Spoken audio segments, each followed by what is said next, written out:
날씨가 많이 싸늘해졌습니다. 대한민국당 최고위원회의를 시작하겠습니다. 오늘이 10월의 마지막 날입니다. 10월 달에는 여러 가지 행사들도 많았고 외국 국민들의 가열찬 좌파 독재정권하고의 투쟁이 있었던 달입니다. 날씨가 추워지지만은 우리 대한애국당 동지들과 외국 국민들의 투쟁은 계속 이어질 것이다. 그렇게 말씀을 드리겠습니다. 김경수가 지난해 대선 전 문재인 후보에게 드루킹의 댓글 공작과 관련해 보고를 했다는 법정의 증언이 나왔습니다. 그동안 우리가 예상했던 대로 이것이 사실이라면 김경수와 문재인 후보는 댓글 공작을 함에 있어서 어떤 연관성이 있는가, 이것이 핵심입니다. 또한 드루킹 댓글 공작이 2016년 불법 탄핵 과정에서도 이루어진 것이 확인된 만큼 김경수가 박근혜 대통령 불법 사기 탄핵에 어떤 역할을 한 것인가, 드루킹과 어떤 공모를 한 것인가를 밝혀야 합니다. 지난 29일 서울중앙지법에서 양모 필명 솔본 아르타는 김 지사가 문 대통령에게 경공모 관련 내용을 보고했고 자신이 보호해 주겠다고 말한 사실이 있느냐는 특검 질문에 네라고 답한 뒤 당시 경공모 회원들이 그런 말을 듣고 모두 박수를 치며 환호했다고 말했습니다. 이뿐이 아닙니다. 2016년 11월 9일 드럼나무 출판사를 방문해서 킹크랩 시연을 했을 때 킹크랩 극비라는 제목이 화면에 나오자 드루킹 김동훈이 김경수 의원 빼고 모두 나가라 라고 말했다고 법정에서 진술했습니다. 또한 김경수가 보낸 기사의 경우 우선 작업하라는 의미로 AAA, 3A라는 알파벳을 붙여 기사 주소를 올렸다고 합니다. 지금 좌파 촛불 정권은 하늘을 손바닥으로 가리고 있습니다. 진실을 숨기느라 급급한 모습들이 법정에서 나타나고 있습니다. 김경수가 드루킹과의 댓글 공작에 문재인 후보도 함께 알았기 때문에 김정숙 문재인 후보 부인이 경인선 가자라고 5번을 불렀을 거라는 여러 가지 정황들이 나타나고 있습니다. 이 또한 법정에서 밝혀야 되고 특검에서는 밝혀야 합니다. 대한애국당은 그동안 드루킹 특검의 진실을 밝히기 위해 국정조사를 요구해 왔고 더 늦지 않게 반드시 국정조사를 통해서 이 드루킹 댓글 공작을 밝혀야 되고 그 실체는 분명히 국민께 알려야 됩니다. 참 이 북한과의 안보쇼에 있어서 점이 가경입니다. 제가 국정감사에서도 얘기했습니다만 북한의 조평통 위원장인 리성건이 지난달 남북정상회담 때 삼성그룹 등 우리 기업 총수들에게 지금 냉면이 목공으로 넘어가느냐고 치욕적인 발언을 했다는 것입니다. 이 발언을 조명균 통일부 장관은 알고 있었다는 겁니다. 그런데도 항의 한번 하지 않았답니다. 도대체 대한민국이 왜 이렇게 됐습니까? 지금 삼성의 매출액은 북한의 8배가 됩니다. 북한은 30조 총생산액, 삼성의 매출액은 240조가 넘습니다. 지금 8배가 넘는 세계적인 대기업 총수 앞에 그들의 오만함이 극치를 이루고 있습니다. 도대체 대한민국의 문재인 좌파 독재 정권들이 그들한테 무슨 약점을 잡힌 겁니까? 회의 때마다 꼭 전화하는 사람이 있습니다. 4번. 지금 대한민국에서 김정은 눈치를 가장 보는 사람이 누군가? 김정은이 혹시 대한민국을 손 놓아버리고 자기의 길을 갈까 노심초사하는 사람이 누군가? 우리들은 똑똑히 지켜야 합니다. 대한민국 국민의 자존심은 도대체 어디로 갔습니까? 정말 치욕적이고 참담한 심정입니다. 3점도의 치욕을 능가하는 평양 치욕으로 역사는 기록할 것입니다. 도대체 대한민국 국민이 무엇을 잘못했길래 이런 치욕을 당하면서까지 북한 평양을 가고 김정은의 괴뢰 정권한테 눈치를 봐야 하는 것입니다. 그 답은 문재인 좌파 독재 정권의 태생적인 한계입니다. 또한 좌파 독재 정권의 정체성이 드러난 것입니다.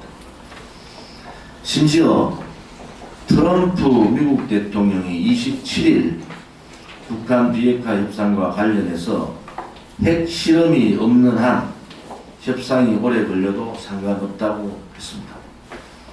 한편으로는 비핵화 협상이 장기 교착 국면에 빠지고 북한에게 실간을 벌어주는 것이 아니냐라고 하는 우리 국민들의 우려도 있습니다만은 장기적으로 보면은 북한이 과연 유엔 대북 제재, 미국의 대북 제재를 견딜 수 있을 것인가?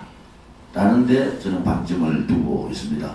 미국 가서 NSC나 국무성 한반도 최고 책임자들한테도 제가 요구를 했던 것이 2년만 대북 제재 강화를 해달라. 그러면은 김정은 정권 무너진다. 이렇게 했었습니다.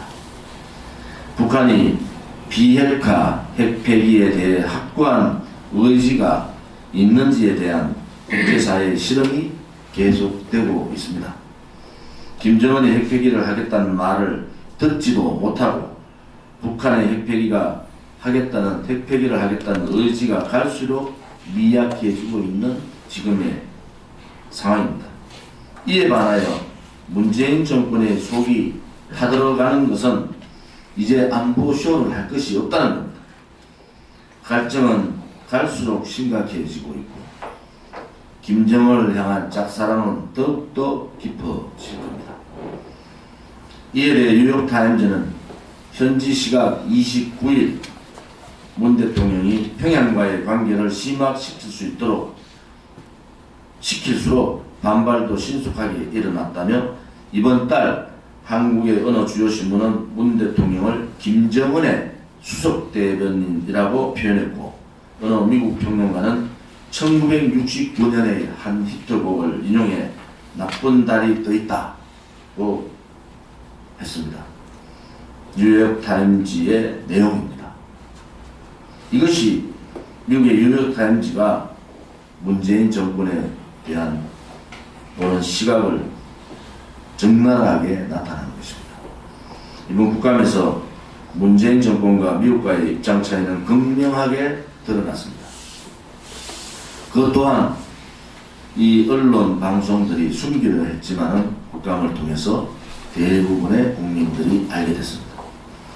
남북 철도와 관련해서는 미국과 생각이 다른 부분이 있다고 통일부 장관이 답변을 했고 남북 군사 합의서에 있어서는 미국의 불만을 구체적으로 표시를 했고 미국이 직접 한국의 은행에 전화를 걸어서 대북 제재와 관련해 물어본 것이 사실로 드러났으며 개성공단에 대해서도 미국은 문재인 정권과 입장이 완전히 다른 것이 나타났습니다.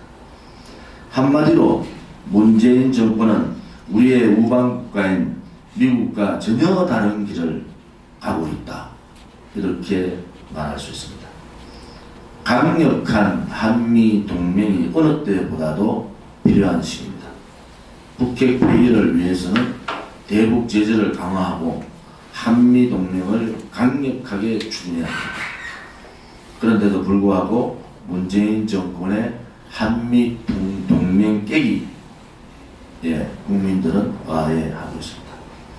대한애국당은 한미 동맹의 균열을 가져온 문재인 정권의 친북적 정책 방향을 강력히 규탄하며 이에 대한 문제점을 강하게 제기할 것입니다.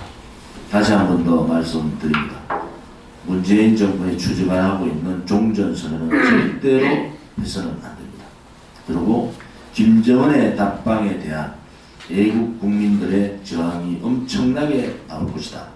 저는 그렇게 보고 있습니다. 지금 시장경제가 문재인 정권의 경제정책을 거부했습니다. 시장경제는 문재인 정부와 전혀 다른 반대의 길로 가고 있습니다. 주가 급락세가 연일 계속되자 어제는 기관 투자자들의 매수가 의도적으로 추진을 해서 200선을 다시 회복했지만 개미 투자자들의 팔자 분위기는 심각한 상태입니다. 심지어 문재인 정권이 5천억 자금을 투입하겠다며 10년 만에 정시 부양책을 꺼내들었지만은 주가 폭락은 이루어졌습니다. 고용세습에 의한 20대들의 지지 이탈과 주식 폭락에 대한 30, 40대의 지지 이탈이 가속화될 것입니다. 그들의 지지 기반이었던 20대, 30, 40대의 지지 기반이 무너졌습니다. 앞으로 가속도가 붙은 지지 기반 이탈이 나올 것이다. 그렇게 보고 있습니다. 지금 시장에서는 문재인 시 정권의 경제정책에 대한 말과 행동을 전혀 믿거나 신뢰하는 분위기는 없습니다. 이제는 한계가 온 것입니다. 좌파 정권의 사회주의 경제정책의 실험에 바닥이 드러나고 한계가 온 것입니다. 심지어 아직까지 미중 무역 전쟁의 여파는 한국에 아주 작게 미치고 있습니다. 한미 FTA 개정에 따른 후속 폭풍도 아직 오지도 않은 상태입니다. 그러한 상태인데도 불구하고 이렇게 경제위기 상황이 가면은 앞으로 닥쳐올 엄청난 경제위기에 어떻게 대처할 것인지 국민들은 심히 우려를 하고 있습니다. 한국은행이 어제 발표한 2018년 10월 기업 경기 실사 지수 및 경제 심리 지수는 그야말로 기업의 체감 경기가 22개월 만에 최저로 악화되고 있음을 구체적으로 보여주고 있습니다. 보여주기식 일자리, 땜빵식 일자리, 최단기식 일자리, 알바 형태의 일자리, 또한 419조가 들어가는 대한민국 전체 가구가 3천만 원의 부담을 해야 되는 공무원 17만 4천 명의 정원으로 만든 일자리에 대한 대한민국 청년들은 고통스러워하고 분노하고 있습니다. 20대 청년들의 분노는 고용세습을 보고 그들이 믿었던 좌파 정권에 대한 지지 철회가 이어지고 있습니다. 고통스러운 시장 경제 상황에서도 촛불 좌파 정권이 빨간 완장을 차고 저지르는 숙청, 수사, 탄압, 구속을 보면은 북한의 김정은 괴뢰 정권을 떠올리게 합니다. 심지어 울산의 현직 법원장은 법원이 구속영장을 발부하기 위한 기관이 아니다. 검찰이 구속영장 청구를 남발하고 있다고 비판했습니다. 제가 국정감사에서 밝혔듯이 2018년 9월 현재 2016년에 비해서 은행 계좌 추적 영장이 44%나 늘었습니다. 무작위로 은행 계좌 추적에 대한 영장이 발부되고 있습니다. 이것은 포갑 정치입니다. 그들이 말했듯이 보수를 불태우고 보수를 뿌리 뽑아 버리겠다는 그들의 말이 그냥 허언이 아니라 실천하고 있다는 것을 보여줍니다. 2018년 9월 현재 그렇습니다. 만약에 올해 12월까지 영장 발부, 계좌 추적 영장 발부율은 훨씬 더 늘어서 60%가 될 겁니다. 2016년에 비해서 계좌 추적 영장 발부가 60%가 늘었다는 것은 도대체 이 정권이 어떻게 정치를 하는 것을 단적으로 보여주는 겁니다. 여기에 대한 답은 경찰청장도 행자부 장관도 못하고 있습니다. 우리 외국 국민들께서 치열하게 투쟁을 하고 이제는 문재인 좌파 독재 정권의 퇴진과 그들이 하고 있는 사회주의 정책에 대한 불복종 운동을 해야 된다. 대한민국을 이렇게 망하게 할 수는 없습니다.